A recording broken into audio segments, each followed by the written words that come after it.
Final score, Wrexham 2, Cambridge United 2. And I've got to say, I think the most important point to make here is that this was more about Cambridge's performance than ours. I thought Cambridge were excellent. After the match, their press guys were saying that they've really massively improved over the last 6 games or so, and it shows. They were extremely well organised. They didn't back down. They went at us from the start, and they caused us problems throughout. And although, they got a very late equaliser, to be frank, it would have been very harsh on them if they'd lost this game. Wrexham lacked fluency, but a lot of it was what Cambridge were looking to do. So let's pick up the story and see what happened. They started positively. They were getting at us. They were disrupting us in midfield. And we were struggling to move that ball out in the manner we like to. And they were quite judicious in when their front three would stay up the pitch to block the passing lanes or to hassle us. And when to drop off into the mid-block and just make us pass the ball around in front of them. So I thought that their game without the ball was superb. We had a shout for a penalty in the 8th minute. Ryan Barnett cutting inside, taking on Brophy, the left wing-back. He played, it was a good duel, that was. Barnett went down, felt he'd been clipped. I don't think there was a lot of contact in it, to be honest. And having looked back at it again, I think the refs got that one right. Then at the other end, Cambridge started to threaten the first danger, a corner. Howard didn't get much distance with his punch, went more up in the air. Lavery jumping, managed to knock it towards goal. Ollie Palmer standing on the line under the bar, was able to launch it clear. Just for the 20th minute, Wrexham started to have a good spell of pressure. We were getting the ball down the flanks well. McLean and Barnett causing problems. Brophy was digging in and battling with Barnett. I thought Barnett won the battle, but Brophy also had his successes. On the other side, Liam Bennett was struggling with McLean. Wrexham won a couple of corners, which it looked like successive corners. Lee, after last week at Burton, it looked like he tried to score. Certainly the first one, he ripped him with pace towards the near post and Kachunga headed it away from under the bar. The second one went over the bar at the far post with Vicente Reyes really backpedaling to try and get there and intercept. So it was all looking promising until, out of the blue, Cambridge grab a 20-minute goal just when it looked like we might be starting to impose ourselves.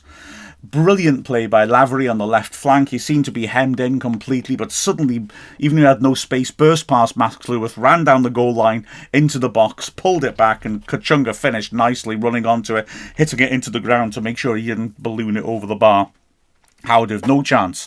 And a couple of minutes later, there was another opportunity. This time it was Olandulu, who was superb, I thought, up front, beating O'Connell, driving into the box, hitting the shot. Good save by Howard, but it ricochets back out. Lavery, I thought, could have done a lot better. He retrieved it around the corner of the 6-yard box.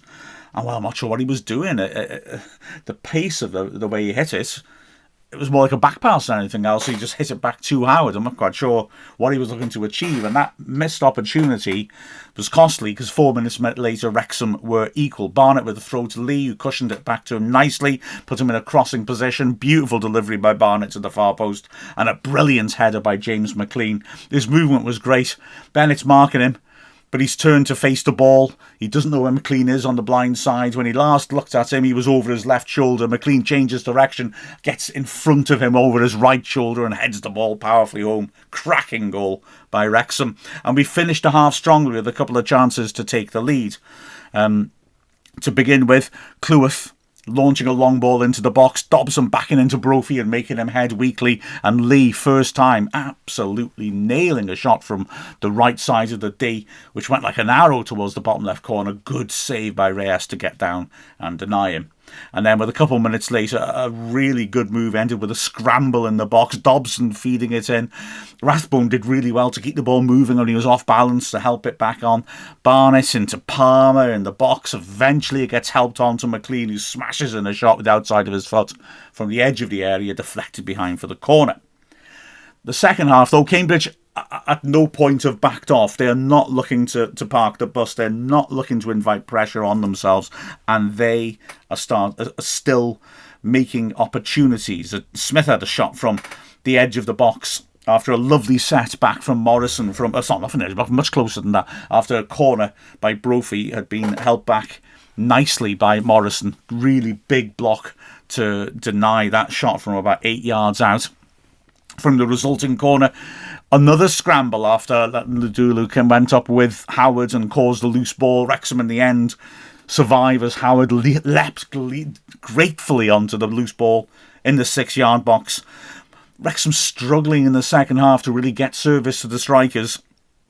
We had one promising moment, an excellent burst forwards by Rathbone, who fed Dobson on the edge of the day with a little bit of time to set himself, but he pulled the shot wide. So it wasn't a huge shock to see Wrexham make changes just after the hour. Fletcher and Mullin coming on. Dobson and Palmer coming off. Palmer a bit unlucky, certainly, because he'd done a lot of good work up front, but often looked a bit isolated. But before Wrexham could fully settle, we had got the goal. Ironically, Watts, the defender, in the left-hand side, wanting too much time on the ball. Rathbone came charging at him from miles out. Watts tried to sidestep him.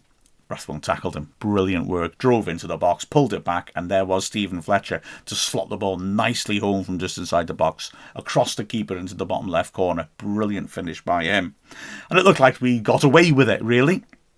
Stokes came on and Cae for Cambridge, and they made good impressions, though, as they started to push on. In the last 10 minutes, they asked questions of our defence.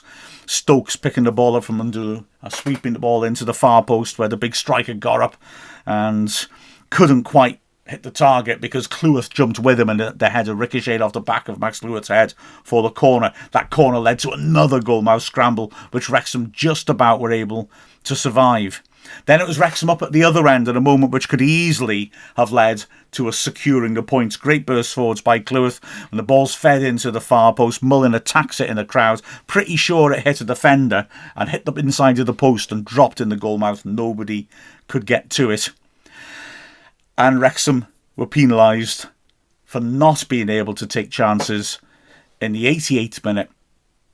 Good ball inside behind Lewis Brunt. He went sprinting back, but pulled Cae to the floor. Not that much contact, but again, I think it's the right decision. He's put his arm out, he's felt the contact gone down. Penalty given, and Ndulu with a hell of a run-up. He went in all sorts of directions. Howard, it worked, committed too soon, and Ndulu knocked it in for the goal. Frustration for Wrexham.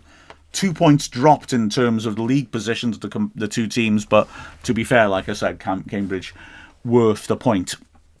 Looking at the individual performances, Howard was steady enough in goal. Had a couple of edgy-ish moments from corners, but they crowded him well, and he did deal with them. Across the back, again, O'Connell had a hell of a fight with that big target man, Ndulu, and he at times was really stretching at his utmost to try and deal with him. He gave him problems, but he also did some good work himself. Cleworth was beaten for that goal as well. He'd be disappointed with that. He has high standards, Cleworth, but grew in the game well.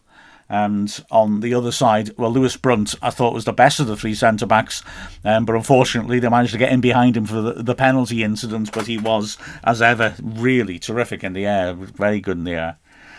Wing-backs, Barnett did very well on the right. A lot of good quality came in from him. McLean was excellent in the first half and caused a lot of problems, but at half-time Cambridge shifted things around. They brought on a centre-back, Rossi, and shifted the right side of centre-back, Okadina, to play at wing-back, and he dealt with McLean well.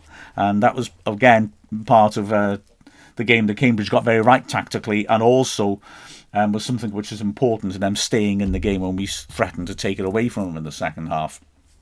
In the middle of midfield, I thought James had a good game. Again, just composed on the ball, and I thought his influence was getting us through to a slightly fortunate 3 points in the second half. In the second half, I thought he really did a lot of good work with the ball. Rathbone, again, I think was man of the match. Absolutely terrific. His energy, his heart, he's involved in all sorts of things. Set the goal up gloriously. Dobson had a bit of an in-and-out game. Little spells where he wasn't as influential as you expected. Have some moments, and was sacrificed when Wrexham went to two up front. Lee wasn't sacrificed this time because he'd had a very lively game off Ollie Palmer, and he dropped into midfield and continued to do so, and he looked good, looked creative. Palmer, a lot of heart in his performance. He really battled hard. Got plenty out the ball, but just felt a little isolated for me sometimes, and yeah, as a result of that, we weren't maybe able to get the best out of him. Fletcher and Mullin were the only two subs used. Maybe we could have used another one to freshen up or tighten up in the second half, but who am I to say?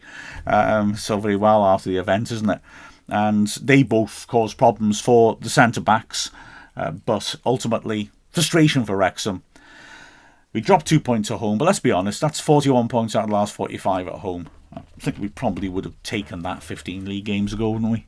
With the final score of Wrexham 2, Cambridge United 2, I'm Mark Griffiths from Wrexham AFC.